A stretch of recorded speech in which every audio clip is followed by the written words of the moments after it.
മിശിഹായിൽ പ്രിയമുള്ള സഹോദരങ്ങളെ, ഇന്നേ ദിവസം കുട്ടികളുടെ വിദ്യാഭ്യാസവുമായി ബന്ധപ്പെട്ട് ചില ചിന്തകൾ മാതാപിതാക്കളോട് പങ്കുവയ്ക്കുവാനാണ് ഞാൻ ആഗ്രഹിക്കുന്നത്. നമ്മുടെ പല കുട്ടികളും അവരുടെ കഴിവിൽ താഴ്ന്ന വിജയമാണ് പലപ്പോഴും കരസ്ഥമാക്കുക. നമ്മളതിന് പറയുന്ന അണ്ടർ അച്ചീവ്മെൻറ്റ് എന്നാണ്. ഇതിനെ ഉയർത്തിയെടുക്കുവാൻ മാതാപിതാക്കൾക്ക് എന്ത് ചെയ്യാൻ കഴിയും എന്ന് നമുക്കൊന്ന് നോക്കാം. ഒന്നാമതായിട്ട് ആദ്യത്തെ 4 വർഷം എന്ന് പറഞ്ഞാൽ അമ്മയ്ക്കാണ് കുട്ടിയിൽ വലിയ സ്വാധീനം ചെലുത്തുവാൻ സാധിക്കുക. കാരണം മറ്റൊന്നുമല്ല, അമ്മമാരുമായിട്ടാണ് കുഞ്ഞുങ്ങൾ നിരന്തരം സമ്പർക്കം പുലർത്തുന്നത്. അമ്മയുടെ സന്ദേശം, മാതൃക, ശിക്ഷണം കുട്ടികളുടെ വളർച്ചയെ സ്വാധീനിക്കുന്നതാണ്. ഞാൻ ചെറിയൊരു കാര്യം ഓർക്കുകയാണ്. ചമ്പക്കുളത്ത് ഒരിക്കൽ സംസാരക്കൂട്ടിലാണ് ഇരിക്കുന്നത്. ആളുകളില്ലായിരുന്നതുകൊണ്ട് ഞാൻ പതുക്കെ ശ്രദ്ധ മുൻപോട്ട് നോക്കിയപ്പോൾ ഒരമ്മച്ചി വന്ന് പള്ളിയിൽ കയറി തൻ്റെ ഒക്കത്തിരിക്കുന്ന കുഞ്ഞിനെ താഴെ വെച്ചു. കാല് ചവിട്ടി പൊടി കളഞ്ഞു. ഈ കുഞ്ഞ് കാര്യം അമ്മയുടെ ഒക്കത്താവണമെന്നെങ്കിലും കുഞ്ഞും കാല് ചവിട്ടിയിൽ തട്ടി. അമ്മ മുന്നോട്ട് ചെന്ന് മുട്ടുകുത്തിയപ്പോൾ കൊച്ചും ചെന്ന് മുട്ടുകുത്തി. അമ്മ കുമ്പിട്ടപ്പോൾ കൊച്ചും കുമ്പിട്ടു. കൊച്ചിനതിൻ്റെ അർത്ഥമെല്ലാം പൂർണ്ണമായും വ്യക്തമായിട്ടോ ആവശ്യമായിട്ടോ ഒന്നുമല്ല. പക്ഷേ ഒരമ്മയെ എങ്ങനെ അനുകരിക്കും ഒരു കുഞ്ഞ് എന്നുള്ളതിന് ഒരു ചെറിയ സൂചന ഞാൻ നൽകിയെന്നേ ഉള്ളൂ. അതുകൊണ്ടൊരു പ്രധാനപ്പെട്ടൊരു കാര്യമാണ് ഇത് എന്നുള്ളത് മനസ്സിലാക്കിയിരിക്കണം. പ്രധാനമായും ഈ അവസരത്തിൽ അവൻ്റെ ആത്മവിശ്വാസം വർദ്ധിപ്പിക്കുക ആവശ്യമാണ്. സെൽഫ് എസ്റ്റീം എന്നാണ് അതിന് പറയാറുള്ളത്, നമുക്കറിയാം. അത് വർദ്ധിപ്പിക്കുവാനായിട്ട് ഈ അമ്മയെക്കൊണ്ട് സാധിക്കും. അമ്മ കൊടുക്കുന്ന ഇംപ്രഷൻസാണ് അവൻ്റെ മനസ്സിൽ പതിയുന്നത്. എഫേസ്യസ് 1:4 പറയുന്നത്, ലോകസ്ഥാപനത്തിന് മുൻപ് തന്നെ ദൈവം നമ്മെ തിരഞ്ഞെടുത്തതാണ്.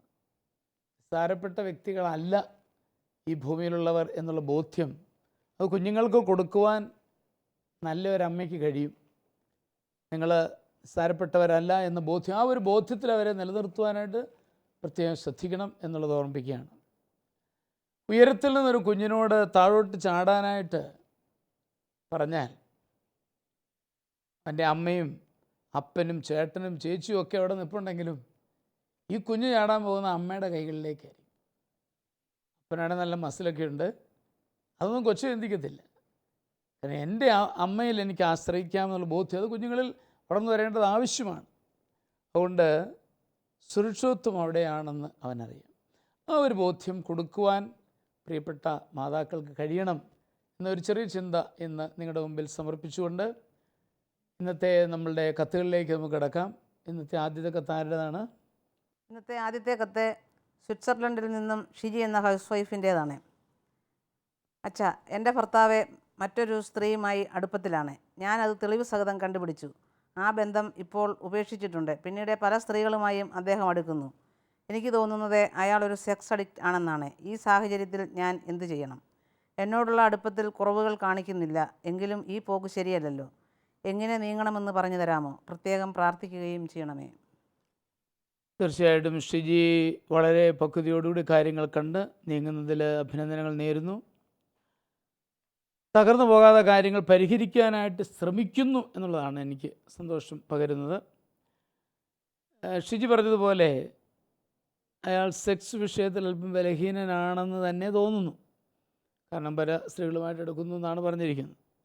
ഈ സാഹചര്യത്തിൽ ഒന്നാമത് എനിക്ക് പറയാനുള്ളത്, ഷിജി ഭർത്താവിനെ നന്നായി സ്നേഹിച്ച് സ്വന്തമാക്കണം എന്നാണ്. ഒരു പാട്ടെല്ലാവരും കേട്ടിട്ടുണ്ട്, സ്നേഹിച്ച് കൽക്കരിക്കട്ടെ വൈഢൂര്യമാക്കും ദിവ്യനാഥൻ. ദൈവം നമ്മളെയൊക്കെ വൈഢൂര്യമാക്കുന്നത് സ്നേഹിച്ചുകൊണ്ടാണ്. അതുപോലെ ദൈവം ഷിജിക്ക് തന്ന ഒരു വലിയ സമ്മാനമാണ് ഈ ഭർത്താവ് എന്ന ബോധ്യത്തോടെ അങ്ങേയറ്റം സ്നേഹിച്ച് സ്വന്തമാക്കണം. ഇതിലൂടെ കടത്തി ഞാൻ പറഞ്ഞാൽ അദ്ദേഹത്തിന് ലൈംഗിക സംതൃപ്തി ലഭിക്കത്തക്ക രീതിയിൽ ഇടപെടാൻ ശ്രമിക്കണം. ചിലപ്പോൾ ആ കാര്യത്തിലെ കുറവുകൾ വരാറുണ്ട്. ഇവരിങ്ങനെ പോകുന്നു എന്നുള്ളതും കൂടെ ഞാൻ മനസ്സിൽ കണ്ടുകൊണ്ടാണ് നിങ്ങൾ പറയുക. അയാളുടെ ശരീരം പോലെ പറയുമ്പോൾ ജീവിതത്തിൽ ഷിജിക്ക് മാത്രമാണ് അവകാശമുള്ളത് എന്നറിയാമല്ലോ. 1 കൊരിന്തോസ് 7:3 മുതൽ 4 വരെ വാക്യങ്ങളിൽ അത് പറയുന്നുണ്ട്. ദാമ്പത്യധർമ്മം നിറവേറ്റി മുന്നോട്ട് പോകണം. ചിലപ്പോൾ ഇങ്ങനെയൊക്കെയുള്ള പരാതികൾ വരുന്നിടത്ത് ഞാൻ പഠിക്കുമ്പോൾ ഈ ബന്ധത്തിലെ കുറവുകളുണ്ട്. പരാതികൾ സ്ത്രീകൾ പറയും ഇങ്ങനെയൊക്കെ, പക്ഷെ അത് ഒരു പാളിച്ചയാണ്. അതുകൊണ്ട് അത് നിറവേറ്റി പോകണം. അതോടൊപ്പം തന്നെ ആത്മീയ കാര്യങ്ങളിലും അവന് താല്പര്യം ഉളവാക്കണം. ഭാര്യയ്ക്ക് സാധിക്കും. നമ്മൾ സ്നേഹത്തോടെയൊക്കെ പറയുമ്പോൾ അങ്ങനെയുള്ള കാര്യങ്ങളിലേക്ക് അവന് വരാൻ സാധിക്കും. പള്ളിയിൽ പോക്ക്, കുമ്പസാരം, ഇതിനൊക്കെ സ്നേഹപൂർവ്വം പ്രേരിപ്പിക്കുക. പിന്നെ എനിക്ക് കുറച്ചുകൂടെ കടന്നു പറയാനുള്ളത്, നാട്ടിൽ വരുമ്പോൾ ഒരു നല്ലൊരു കൗൺസിലിംഗ് രണ്ടുപേരും പോകുന്നത് നല്ലതാണ്. നല്ലൊരു ദമ്പതി ധ്യാനം കൂടുന്നതും ഉചിതമാണ്. തീർച്ചയായിട്ടും ഞങ്ങൾ പ്രാർത്ഥിക്കാം, ഷിജി തളരാതെ ദൈവം ഏൽപ്പിച്ച ആ മകനെ രക്ഷയിലേക്ക് നയിക്കുവാൻ ഷിജിയുടെ കയ്യിൽ ഏൽപ്പിച്ചിരിക്കുകയാണെന്ന ബോധ്യത്തോടു കൂടി സ്നേഹം കൊടുത്ത് ആത്മീയതയിൽ നയിച്ചാൽ ശരിയാകുമെന്ന് തന്നെയാണ് ഞാൻ പ്രതീക്ഷിക്കുന്നത്. ഇതേക്കുറിച്ച് എന്താണ് നിമ്മിക്ക് പറയാനുള്ളത്? ഷിജിയുടെ വിഷമം നമ്മൾ മനസ്സിലാക്കുന്നു. പക്ഷേ ഷിജി ഭർത്താവ് മറ്റുള്ള സ്ത്രീകളുമായി ബന്ധപ്പെടുന്നത് ഭാര്യമാർക്ക് സഹിക്കാവുന്നതിൽ അപ്പുറമാണ്. അപ്പം ഷിജിയുടെ നല്ല പെരുമാറ്റം മൂലവും അവനെ അവളിലേക്ക് കൂടുതൽ അടുപ്പിക്കാൻ സാധിക്കും. പിന്നെ അവിശ്വസ്തത ആണ് ഭാര്യയോടുള്ള അവിശ്വസ്തതയാണല്ലോ ഇതിന് കാരണം. അപ്പോൾ ഇവളുടെ നല്ല പെരുമാറ്റം വഴിയും അവനോടുള്ള വിശ്വാസം, അവനാണ് ഈ ലോകത്തിലേക്ക് വെച്ചു അവൾക്ക് സ്നേഹിക്കാനുള്ളത് എന്നുള്ള ആ ബോധ്യം അവന് കൊടുക്കുക. അവനെ നല്ലതുപോലെ സ്നേഹിച്ച്, അച്ഛൻ പറഞ്ഞതുപോലെ സ്നേഹിച്ച് അവനെ ശ്വാസം മുട്ടിക്കുക എന്ന് വേണം പറയാം. അങ്ങനെ സ്നേഹിച്ച് കഴിയുമ്പോൾ ഒരു പുരുഷനും വേറുള്ള സ്ത്രീകളുമായി ബന്ധപ്പെടാൻ പോവുകയില്ല. അപ്പം ഒരു സ്ത്രീയായിട്ട് ബന്ധമായിരുന്നു, അത് കണ്ടുപിടിച്ച് കഴിഞ്ഞപ്പം പിന്നെ പല സ്ത്രീകളുമായിട്ട് ബന്ധപ്പെടുന്നു എന്നാണ് ഇവൾ പറയുന്നത്. ഒരു പക്ഷേ ആണോന്നറിയത്തില്ല, ഒരു പക്ഷേ സംശയത്തിൻ്റെ പുറത്താണോ പറയുന്നതെന്നും അറിയത്തില്ല, നമുക്കറിയത്തില്ലല്ലോ. എങ്ങനെയാണെങ്കിലും അവളുടെ എഴുത്തിലൂടെ നമുക്ക് മനസ്സിലാകുന്നത് അവൻ പല സ്ത്രീകളുമായി ബന്ധപ്പെടുന്നു എന്നാണ്. അപ്പം അത് തെറ്റാണെന്നുള്ള ബോധ്യം അവന് കൊടുക്കുക. പിന്നെ അവർ രണ്ടുപേരും കൂടെ ഒന്നിച്ച് ദമ്പതി ധ്യാനം കൂടുകയോ അല്ലെങ്കിൽ അവനെ തനിച്ച് ധ്യാനത്തിൽ പങ്കെടുപ്പിക്കുകയോ ഒക്കെ ചെയ്യുക. പിന്നെ നമുക്ക് പ്രാർത്ഥിക്കാം, ഭർത്താവിനെ സമർപ്പിച്ച് പ്രത്യേകം പ്രാർത്ഥിക്കുകയും തിരുരക്തം ഒഴിച്ച് കഴുകി വിശദീകരിച്ച് പരിശുദ്ധാത്മാവ് കൊണ്ട് നിറയ്ക്കുകയും ചെയ്യുക. സ്നേഹം കൊണ്ടും പ്രാർത്ഥനയും കൊണ്ട് അവനെ നേടിയെടുക്കണം എന്നുള്ളതാണ് നമുക്ക് പ്രത്യേകിച്ചും നമ്മളുടെ പ്രിയപ്പെട്ട ഷിജിയോട് പറയാനുള്ളത്. ഓക്കെ, ടോമിച്ചൻ എന്താ പറയാനുള്ളത്? തീർച്ചയായിട്ടും സ്വിറ്റ്സർലൻഡിലെ അവിടുത്തെ സാഹചര്യങ്ങളും ഒക്കെ നമുക്ക് അത്രയും പൂർണ്ണമായിട്ട് അറിയത്തില്ലെങ്കിൽ പോലും ഈ പറഞ്ഞിരിക്കുന്ന ഈ ഒരവസ്ഥയിലെ എനിക്കത് ഒന്ന്, സഭയും ക്രിസ്തുവും തമ്മിലുള്ള ബന്ധമാണ് ഭാര്യഭർത്തൃ ബന്ധം. പൗലോസിലെ എഫെസോസുകാർക്ക് എഴുതിയ ലേഖനത്തിൽ പറഞ്ഞിരിക്കുന്നത് കർത്താവിനോട് എന്നതുപോലെ ഭർത്താവിനോട് പെരുമാറാനാണ്. അപ്പോൾ അത്രയേറെ വിധേയത്വത്തോടു കൂടി ഇടപെടാനാണ്. ഇവിടെ തീർച്ചയായിട്ടും അവിടെ എവിടെയെങ്കിലുമൊക്കെ വീഴ്ചയുണ്ടോ എന്ന് ഷിജി തന്നെ ഒന്നുകൂടെ വിലയിരുത്തേണ്ടതുണ്ട്. ശരിക്കും സ്നേഹം കൊണ്ട് പൊറുതിമുട്ടിക്കുന്ന ഒരു ഭാര്യ ഉണ്ടെങ്കിൽ അവളെ ചുറ്റിപ്പറ്റി നിൽക്കും. ആണുങ്ങളുടെ ദൈവം അങ്ങനെയാണല്ലോ പുരുഷനെ സൃഷ്ടിച്ചിരിക്കുന്നത്. അപ്പോൾ ആ ഒരു അവസ്ഥയിൽ അവനെ കൂടെ നിർത്താനായിട്ട് ഷിജിക്ക് പറ്റത്തക്ക വിധത്തിൽ ഷിജി ഒരുങ്ങണം. അവൻ്റെ ഇഷ്ടം, അവന് ഷിജിയേക്കാളും ഇഷ്ടം മറ്റൊരാളോട് തോന്നുന്നുണ്ടായി പ്രശ്നം. അവന് ഇഷ്ടമാകുന്ന തലത്തിൽ ഷിജി വളരണം, ഉയരണം. അത് ഷിജിക്ക് ചെയ്യാവുന്ന ഒരു കാര്യമാണ്. മറ്റൊന്ന്, ഇവന് ഒരു പക്ഷേയെങ്കിൽ സെക്സ് അഡിക്റ്റാണോ എന്നൊരു സംശയം. ഇത് ലൈംഗിക ആസക്തി എന്ന് പറയുന്നത് ഒരു തിന്മയുടെ നൊരഞ്ഞുപൊന്തലുണ്ടവിടെ. അരുതാത്ത ബന്ധത്തിലേക്ക് കടന്നു പോയിരിക്കുന്ന ആളുകളിലൊക്കെ കാണുന്ന ഒരു പ്രത്യേകതയാണ് അത്. അവർക്ക് അരുതാത്ത ബന്ധങ്ങളോട് വലിയ ആസക്തി ഡെവലപ്പ് ചെയ്യും. അതങ്ങനെ പോയിട്ടുണ്ടെങ്കിൽ ഒരു പക്ഷേ അവനിലും അത് ഉണ്ടാവും. അതിന് പരിഹാരമായിട്ട് ഷിജിക്ക് ചെയ്യാവുന്നത് ഈശോയുടെ തിരുരക്തം കൊണ്ട് അവനെ കഴുകി, അവൻ്റെ ഉള്ളിൽ ഇങ്ങനെയുള്ള ഒരു ആസക്തി ഉണ്ടെങ്കിൽ അത് എടുത്ത് കളയാൻ ഈശോയോട് പ്രാർത്ഥിക്കുക. പരിശുദ്ധാത്മാവ് കൊണ്ട് അവനെ നിറയ്ക്കാൻ പ്രാർത്ഥിക്കുക. ഈശോയുടെ തിരുരക്തം സകല പാപത്തിനും പരിഹാരമാണെന്ന് വേദപുസ്തകം അടിവരയിട്ട് പറയുന്നത്. അപ്പോൾ അവൻ്റെ പാപത്തിൻ്റെ ബന്ധനമാണ് അവനെ വീണ്ടും വീണ്ടും അതിലേക്ക് നയിക്കുന്നത്.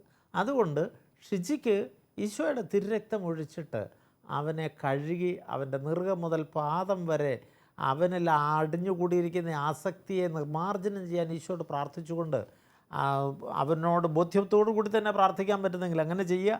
ഇതല്ലെങ്കിൽ ഇവൻ ഉറങ്ങിക്കിടക്കുമ്പോഴത്തേക്കാണല്ലോ അവൻ്റെ തലയെ കൈവച്ചിട്ട് ഷിജി പ്രാർത്ഥിക്കട്ടെ, ഈശോയുടെ രക്തം ഒഴുകട്ടെ. ആ രക്തത്തിലൂടെ ഇവൻ്റെ ആ ആസക്തികളിൽ നിന്ന് ഇവനെ മോചനം നേടാനും പരമാവധി സ്നേഹം കൊടുത്ത് കുഞ്ഞുങ്ങളുമായിട്ടുള്ള ആ ഒരു ബന്ധത്തിൽ എപ്പോഴും അവനെ കുടുംബത്തിൽ തളച്ചിടത്തക്ക രീതിയിൽ കുഞ്ഞുങ്ങളെ എടുത്തു, കുഞ്ഞുങ്ങളെ കൊടുത്തു, കുഞ്ഞുങ്ങളുമായി ആ ഒരു ബന്ധത്തിലേക്ക് ബോധപൂർവമായിട്ടുള്ള ശ്രമങ്ങളുണ്ടെങ്കിൽ സാവകാശമാണെങ്കിലും അവനെ മാറ്റിയെടുക്കാൻ പറ്റുമായിരിക്കും. ഭാര്യയും മക്കളും എപ്പോഴും ഇവൻ്റെ ചുറ്റും നിന്ന് അവനെ പൊതിഞ്ഞ് സ്നേഹം കൊണ്ട് ആ സ്നേഹത്തിൻ്റെ നിറവ് കൊടുക്കാൻ പറ്റിയാൽ നമ്മൾ പലപ്പോഴും അവന് ആ സ്നേഹത്തിൻ്റെ കുറവ് എവിടെയോ ഒക്കെയോ തട്ടുന്നത് കൊണ്ടാണ് മറ്റുള്ളവരുടെ പുറകെ പോകുന്നത്. ഒരു പക്ഷേ എങ്കിലേ ഇവരിതിൽ കൂടുതൽ സ്നേഹവും വാത്സല്യവും ഒക്കെ മറ്റ് സ്ത്രീകൾ കൊടുക്കുമ്പം അറിയാതെ അങ്ങോട്ട് ചാഞ്ഞു പോകുന്നതാകാം. അപ്പോൾ അതൊക്കെ ഷിജിക്കേ അറിയത്തുള്ളൂ. ഷിജി അത് പ്രത്യേകം ശ്രദ്ധയോടുകൂടി ചെയ്താൽ ഈശോ നിങ്ങളുടെ കുടുംബജീവിതത്തെ വാഴ്ത്തി അനുഗ്രഹിച്ച് കുദാശയിലൂടെ നിങ്ങൾക്ക് തന്നതല്ലേ. ഷിജി ഏൽപ്പിച്ച് തന്നത് ഈശോയ്ക്ക് തെറ്റ് പറ്റത്തില്ല. ഷിജി ഏൽപ്പിച്ച് തന്നതാണെങ്കിൽ അവൻ്റെ രക്ഷപ്പെടുത്താനുള്ള ഉത്തരവാദിത്വം ഷിജിക്കുണ്ട്. ബോധ്യത്തോടുകൂടി തമ്പുരാനിൽ ആശ്രയിച്ചുകൊണ്ട് മുന്നോട്ട് പോവുക. പരിശുദ്ധ അമ്മയെ വിളിച്ച് പ്രാർത്ഥിച്ചു. ഷിജിക്ക് കൂട്ടാളിയായിട്ട് അമ്മയുണ്ടാകും. അവനെ അതിൽ നിന്ന് വിടുവിക്കാൻ അമ്മയുടെ മധ്യസ്ഥത ഉണ്ടാകും. അതുകൊണ്ട് സന്തോഷത്തോടെ ദൈവസന്നിധിയിൽ സമർപ്പിച്ചുകൊണ്ട് അവനെ സ്വീകരിക്കുക.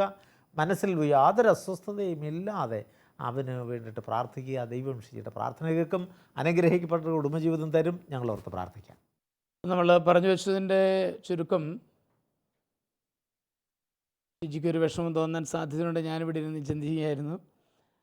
അത് മറ്റൊന്നും കൊണ്ടല്ല, ഷിജി കത്തെഴുതിയത് ഷിജിയോടാണ് ഞങ്ങൾ കൂടുതലായിട്ട് അഡ്രസ്സ് ചെയ്തിരിക്കുന്നത്. അതുകൊണ്ടാണ് അങ്ങനെ പറഞ്ഞത്. അവൻ ചെയ്യുന്നത് തെറ്റ് തന്നെയാണ്, യാതൊരു സംശയവുമില്ല. പക്ഷേ ഷിജിക്ക് ഒരു വെല്ലുവിളി എന്ന നിലയിൽ അതിനെ എടുത്തുകൊണ്ട് അവനെ നേടിയെടുക്കാനും അവനെ സ്വന്തമാക്കാനും രൂപാന്തരപ്പെടുത്താനും കഴിയും എന്ന് ഞങ്ങൾ വളരെ പോസിറ്റീവായിട്ട് ചിന്തിച്ചുകൊണ്ടാണ് അവതരിപ്പിച്ചതാണ് സഹോദരങ്ങളും അവതരിപ്പിച്ചിരിക്കുക. അതുകൊണ്ട് പ്രാർത്ഥനയുടെ ഒരു അന്തരീക്ഷത്തിൽ അവനെ നേടിയെടുക്കുവാനായിട്ട് പരിശ്രമിക്കണം. ദൈവം തന്ന ഒരു വിളിയാണ് എന്ന ബോധ്യത്തോടെ നീങ്ങണം എന്ന് വളരെ സ്നേഹപൂർവ്വം ഷിജിയോട് ഓർമ്മിപ്പിക്കുകയാണ്. അതിൻ്റെ വെളിച്ചത്തിൽ നമുക്ക് രണ്ടാമത്തെ കത്തിലേക്ക് കിടക്കാം. തിരുവനന്തപുരത്ത് നിന്ന് ജിൻസി എന്ന വീട്ടമ്മയാണ് ഈ കത്തെഴുതുന്നത്. എൻ്റെ ഭർത്താവിൻ്റെ പേര് ഫ്രാൻസിസ് എന്നാണ്. അച്ഛാ, എന്നെ അലട്ടുന്ന പ്രധാന പ്രശ്നം എൻ്റെ ഭർത്താവ് ഞങ്ങളുടെ വീട്ടിൽ നിൽക്കുന്ന വേലക്കാരി പെണ്ണുമായി വളരെ അടുപ്പത്തിലാണ്. എന്നോടുള്ള ഇഷ്ടവും അടുപ്പവും വളരെ കുറവാണ്. വേലക്കാരി പെൺകുട്ടി എന്തൊക്കെ ചെയ്താലും പോകത്തില്ല. അവളെ പറഞ്ഞു വിടുവാൻ ഞാൻ പല പ്രാവശ്യം പറഞ്ഞെങ്കിലും പുള്ളി അവളെ വിടുകയില്ല. ഈ സാഹചര്യത്തിൽ ഞാൻ എന്ത് ചെയ്യണം? അച്ഛനും ടീമും ഞങ്ങൾക്ക് വേണ്ടി പ്രാർത്ഥിക്കണമേ. കൂടാതെ എങ്ങനെ ഈ പ്രശ്നം പരിഹരിക്കാനാവുമെന്ന് അച്ഛൻ പറഞ്ഞു തരികയും ചെയ്യണമേ. തീർച്ചയായിട്ടും ജിൻസിയുടെ വീടിന് വേണ്ടി ഞങ്ങൾ പ്രാർത്ഥിക്കും, അത് ഉറപ്പ് തരികയാണ്. ജിൻസിയുടെ ഈ സാഹചര്യം മനസ്സിലാക്കുന്നുണ്ട്.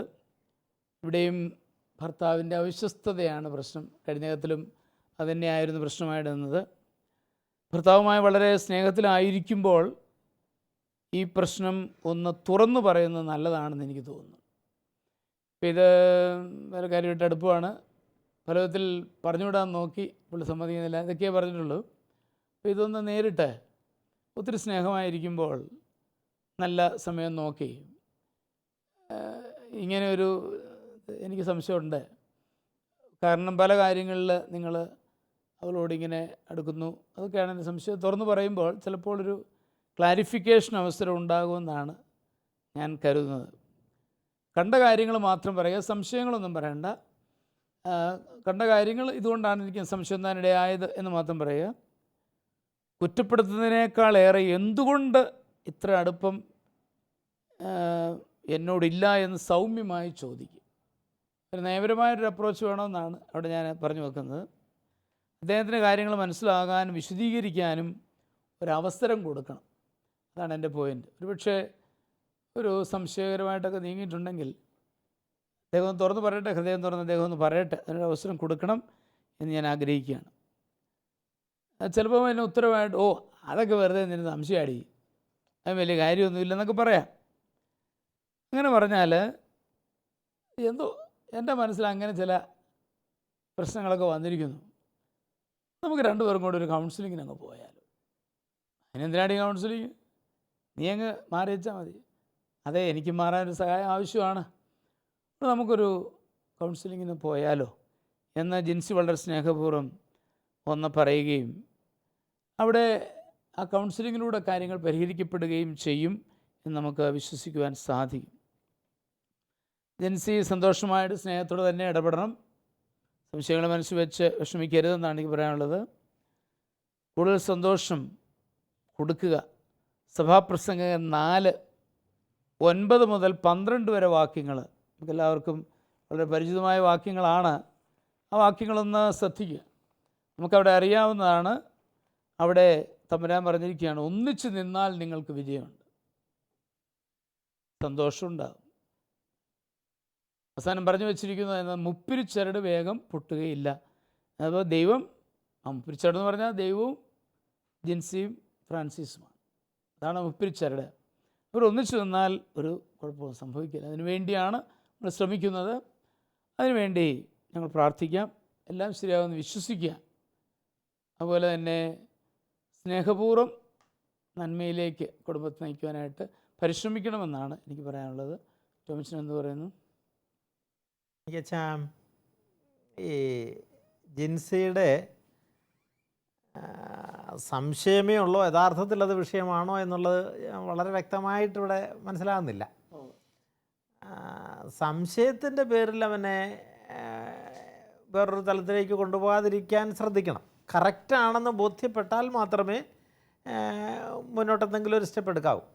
ഇനി എനിക്ക് തോന്നുന്നത് എന്തെങ്കിലും ഒരു സൂചനയൊക്കെ കിട്ടിയിട്ടായിരിക്കും ഒരു പക്ഷേ സിജി പറഞ്ഞിരിക്കുന്നതും. അപ്പം ഇവർ വ്യക്തമായിട്ട് അച്ഛൻ പറഞ്ഞ പോലെ സംസാരിക്കുന്നത് നല്ലതാണ്. പക്ഷേ എനിക്ക് തോന്നുന്നു അതിനേക്കാളും മുമ്പ് തന്നെ ഇതൊന്നും അറിയാത്ത മട്ടിൽ നമുക്ക് കുടുംബമായിട്ടൊരു ധ്യാനത്തിന് പോയേക്കാം, ഒരു ധ്യാനം ആവശ്യം എന്നൊക്കെയുള്ള നിലയിലേക്ക് പറഞ്ഞിട്ട് ഈ വിഷയമൊന്നും പരാമർശിക്കാതെ ധ്യാനത്തിന് പോവുകയും അവിടെ പ്രാർത്ഥിക്കുകയും നല്ല കൗൺസിലിംഗ് കൊടുക്കുകയും ചെയ്താൽ ഒരു പക്ഷേ ഓട്ടോമാറ്റിക്കലി ഇത് മറ്റു ഇഷ്യൂസിലേക്ക് കൊണ്ടുവരാതെ തന്നെ ദൈവം പരിഹരിച്ച് കൊടുത്തേക്കാം. അപ്പോൾ അത് അങ്ങനെയൊന്നും ശ്രദ്ധിക്കുന്നത് നല്ലതാണ്. ഇനി അതല്ലാത്ത സാഹചര്യത്തിലാണെങ്കിൽ ഓപ്പൺ ഷെയറിങ്ങിന് തുറന്ന് നമ്മുടെ സങ്കടവും വേദനയും പ്രയാസങ്ങളും ഒക്കെ അവൻ്റെ മുമ്പിൽ തുറന്ന് പറയാം. എനിക്ക് വയ്യ, എനിക്ക് സാങ്ങാൻ ഒക്കത്തില്ല, എനിക്ക് എന്നുള്ളത് നമുക്ക് ഓപ്പണായിട്ട് പറയാം. അത് സെക്കൻഡ് സ്റ്റേജ് മതിയായിരിക്കും എന്നാണ് എനിക്ക് തോന്നുന്നത്. അപ്പം അത് തീർച്ചയായിട്ടും ആ ഒരു തലമെടുക്കാം. 2, ജിൻസിയോട് പറയാനുള്ള, അവളോട് അടുപ്പം തോന്നാത്ത വിധത്തിൽ അത് ക്രമപ്പെടുത്താനും വേണ്ടി വന്നാൽ അവളെ ഒന്ന് ശാസിച്ച് അതറിയാതെ നിർത്താനും ഒക്കെ ശ്രമിച്ചാലും നല്ലതായിരിക്കും. ഒന്ന് കൺട്രോൾ ചെയ്യാനായിട്ട് ശ്രമിക്കുക. പിന്നെ പ്രാർത്ഥനയാണ് ഇതിനകത്ത് ഏറ്റവും പ്രധാനം. ആ മകളെയും വേലയ്ക്ക് വന്നിരിക്കുന്ന ആ മകളെയും ഇവനെയും ഒക്കെ ഓർത്ത് പ്രാർത്ഥിക്കുക, ദൈവകരങ്ങളിൽ കൊടുക്കുക, തിരുരക്തം കൊണ്ട് കഴുകി പരിശുദ്ധാത്മാവിനാൽ നിറയ്ക്കാൻ പ്രാർത്ഥിക്കുക. ആത്മാവിൻ്റെ ശക്തി അവളെവിടെയെങ്കിലും പോയൊരു ധ്യാനം കൂടുകയോ ഏതെങ്കിലും ഒരു തരത്തിലുള്ളൊരു അവസ്ഥയിലോട്ട് വന്നു കഴിഞ്ഞാൽ അവളതിൽ നിന്ന് കഴിഞ്ഞാലും വിഷയം തീർന്നു. എങ്കിലും നമ്മളുടെ ഭർത്താവിനെ നേടുക എന്നുള്ളത് വളരെ അടിയന്തരമായിട്ടുള്ള കാര്യമാണ്. അവന് വന്നിരിക്കുന്ന തിന്മകളിൽ നിന്ന് അവനെ മോചിപ്പിക്കുകയും മേലിൽ ചെയ്യാതിരിക്കാൻ അവനെ പ്രേരിപ്പിക്കുകയും നല്ലൊരു കുമ്പസാരത്തിലേക്ക് അവനെ കൊണ്ടുപോവുകയും അവനെ വീണ്ടെടുക്കുകയും ചെയ്യേണ്ടത് ഈ പ്രിയപ്പെട്ട ഭാര്യയുടെ തന്നെ ഉത്തരവാദിത്തമാണ്. അതുകൊണ്ട് ആ ഒരു തലത്തിൽ പ്രാർത്ഥനയോടുകൂടി കർത്താവിനെ സമർപ്പിച്ചുകൊണ്ട് പരിശുദ്ധ അമ്മയുടെ മധ്യസ്ഥം തേടിക്കൊണ്ട് മുന്നോട്ട് പോയാലേ പരിഹരിക്കാൻ പാടില്ലാത്തതല്ലിത്.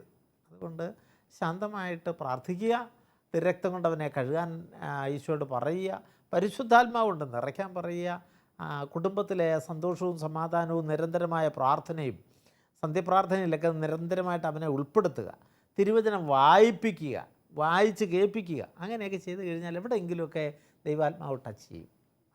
പ്രാർത്ഥനാപൂർവ്വം നന്മയിലേക്ക് കൊണ്ടുവരാനായിട്ട് ശ്രമിക്കുക. പരമാവധി സംശയത്തിൻ്റെ ഒരു ഇത് വേണ്ട, അതിലുപരി സ്നേഹത്തിൻ്റെ ഒരായുധം കൊണ്ട് പിടിച്ചെടുക്കണമെന്നുള്ളതാണ് ടോമിഷൻ പറയുന്നത്. എനിക്ക് എന്താ ഇതേപ്പറ്റി അഭിപ്രായം? ജിൻസി ഒരു വീട്ടമ്മയാണെന്നാണ് ഇവിടെ പറഞ്ഞിരിക്കുന്നത്. അപ്പം അങ്ങനെ വീട്ടമ്മയാണെങ്കിൽ തിരുവനന്തപുരത്തൊക്കെ ആകുമ്പം അധികം പേരൊന്നും കാണത്തില്ല, ചിലപ്പോൾ ഭാര്യയും ഭർത്താവും കുഞ്ഞുങ്ങളും മാത്രമേ കാണത്തുള്ളൂ. അങ്ങനെയുള്ള ഒരു വീട്ടിൽ എന്തിന് വേലക്കാരി? അവൾക്ക് അവിടെ ചെയ്ത് തീർക്കാനുള്ള കാര്യങ്ങൾ മാത്രമേ ഉള്ളൂ. അപ്പോൾ അവളെ നിർത്തിയത് തന്നെ ഇവളുടെ നിർബന്ധം പൂർവ്വമായിരിക്കും. അപ്പം സ്വയം വരുത്തി വെച്ച വിനകളാണ് ഇതൊക്കെ. ഒരു വീട്ടിൽ ചെയ്യാവുന്ന ജോലി ഭാര്യമാർ ചെയ്യുക. ഒരു വേലക്കാരിയെ നിർത്തി ദുരന്തം വലിച്ചു വെക്കുന്നതിനേക്കാൾ ഉചിതമല്ലേ അത്? അപ്പം അപ്പോൾ അവളെ എത്രയും വേഗം പറഞ്ഞു വിടുക എന്നുള്ളതല്ല. അല്ലാതെ ഭർത്താവിനെ അവിടെ തിരുത്തി അവനോട് പറഞ്ഞു, സംശയം പറഞ്ഞു, പറഞ്ഞു വിടാൻ ഭർത്താവ് സമ്മതിക്കുന്നില്ല. അതാണ് ഞാൻ പറഞ്ഞത്, ജോലി ചെയ്ത് നമ്മുടെ വീട്ടിലുള്ള ജോലികൾ നമ്മൾ തന്നെ ചെയ്ത് തീർക്കുന്നതാണ് നല്ലത്. ജിൻസിക്ക് കൊടുക്കാനുള്ളത് വേലക്കാരികളെ നമ്മൾ ഈ കാലത്ത് വേലക്കാരികളുടെ ഒന്നും ആവശ്യമില്ല, എല്ലാം മെക്കനൈസ്ഡ് സിസ്റ്റമാണ്. അപ്പോൾ അതോടുകൂടി ആകുമ്പോഴത്തേക്ക് നമുക്ക് ചെയ്തു തീർക്കാനുള്ള ജോലിയേ ഉള്ളൂ, പെട്ടെന്ന് ചെയ്ത് തീർക്കാം, ധാരാളം സമയം കിട്ടും. അപ്പോൾ അതിനിടയ്ക്ക് ഒരു വേലക്കാരിയും കൂടെ വെച്ച് ചിലപ്പോൾ അവൾ തന്നെ വരുത്തി വെച്ച വിന സ്വയം സഹിച്ചേ മതിയാകും. അല്ലെങ്കിൽ അത് ഭർത്താവിനോട് പറഞ്ഞു എത്രയും വേഗം അവളെ പറഞ്ഞു വിടുക, പിന്നെ പ്രത്യേകം പ്രാർത്ഥിക്കുക. ജെൻസിയെ പറ്റി ജെൻസിയോട് എനിക്ക് പറയാനുള്ളത്, വേലക്കാരി വെക്കേണ്ട ആവശ്യമില്ലായിരുന്നു. ഇനിയും സ്വയം ആ ജോലികളൊക്കെ ചെയ്യാമെങ്കിൽ അവളെ പറഞ്ഞു വിടുക എന്നുള്ളതാണ്. ജെൻസിയുടെ ആ പ്രശ്നം പറഞ്ഞു വിടാൻ സമ്മതിക്കുന്നില്ല എന്നുള്ളത് തീർച്ചയായിട്ടും മനസ്സിലാക്കുന്നു. ഒരു എംപ്ലോയി ആണെങ്കിൽ നമുക്ക് മാനിക്കാം ഒരു പക്ഷേ.